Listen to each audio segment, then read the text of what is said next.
Now let's get to Group B, and starting off with our very own, the Black Stars of Ghana. Head coach, I don't need to tell you, Chris Hughton, 4-time AFCON champion. The last time we won in 1982, Nigeria just won in 2013.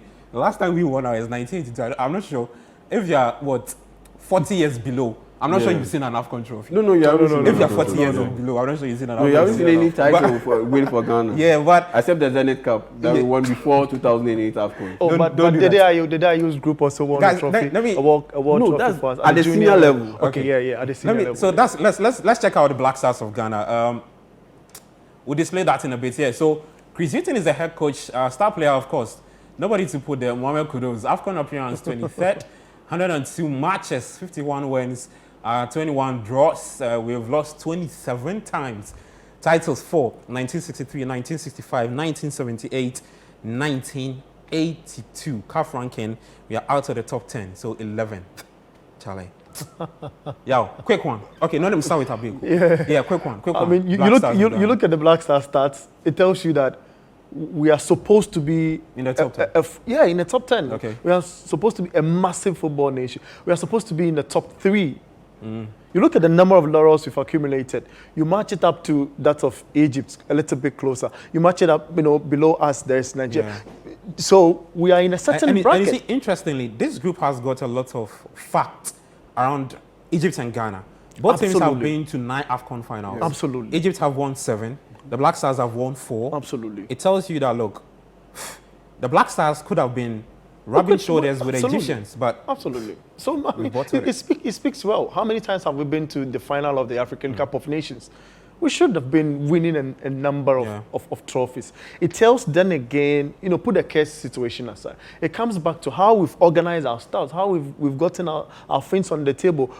Has it been well arranged? It's a simple no, because with our coaching, we have been inconsistent. With our style of play, we've been inconsistent. I was out there trying to get the opinion of people, for Ghana's participation at the AFCON. It's not looking good. They don't want to talk. People don't want to talk. They are fed up with the Black Stars. What aren't we doing? I hope they know right? that the AFCON is kicking off on later tomorrow. Oh, they know, but they are not. They are just not simply interested. Especially with our Black Stars.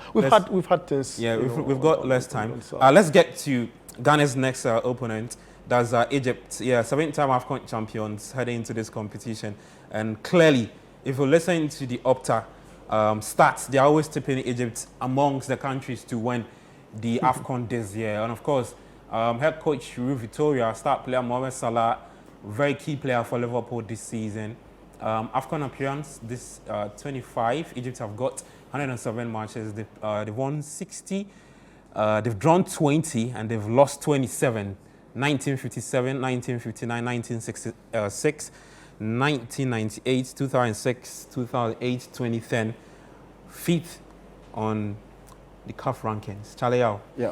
Clear favourites to win the title this year? No, not clear favourites. Not clear favourites. Maybe favourites, but not clear. Not clear. So I take the clear. Yeah. So just favourites. Just favourites. But if you look at, so I saw something. Even take them top 10, they are in there to win. I would tell them as a strong contender. Okay. I wouldn't say they are favourites or even strong favourites.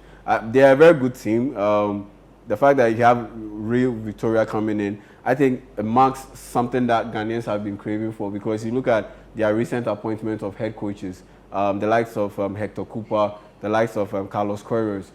Both are very defensive minded with the way they set up. You look at Carlos Queiroz, how he guided this team to the 2021 AFCON final against Senegal. It was very defensive. They didn't play expressive football, but his argument was that I got the job done. And I remember in the lead up to that final, he got into an argument with maybe one of the Egyptian fans, because their football was terrible, especially at the group stage. Yeah. And they wanted more creativity because they had a creative players, and they weren't getting that. So despite the fact that they got to the final, once they missed out on winning the title, he had to go, and they let him go. Then they brought in Hector Cooper, former Inter Milan, former Valencia head coach, and he also laid out a very defensive setup. They got to the 2022 FIFA World Cup playoffs, and they missed out on qualifying to the World Cup, and they had to let him go. But with Rui Vitória, he being Portuguese, he being very expressive,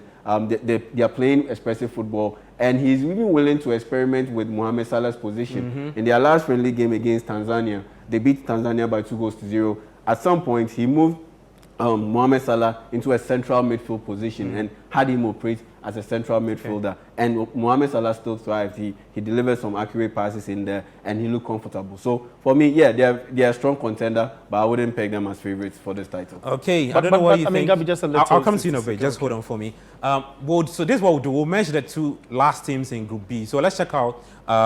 We start off with Mozambique. So let's check out Mozambique and then Cape Verde. Then we'll take a quick break. When we come back, we'll continue. So Mozambique there for you. Head coach Tikino Konde. Star player is Renildo. African appearance 4, 12 matches. 0 wins, 2 draws, 10 losses. Title 0. CAF ranking 23rd. Now let's get to Cape Verde. Yes, so that's it for you. That's Pedro Litao Brito. That's their head coach. Star player is Gary Rodriguez. African appearance 4, 11 matches, 2 wins, 6 draws, 3 losses. Titles 0, CAF rankings 14th.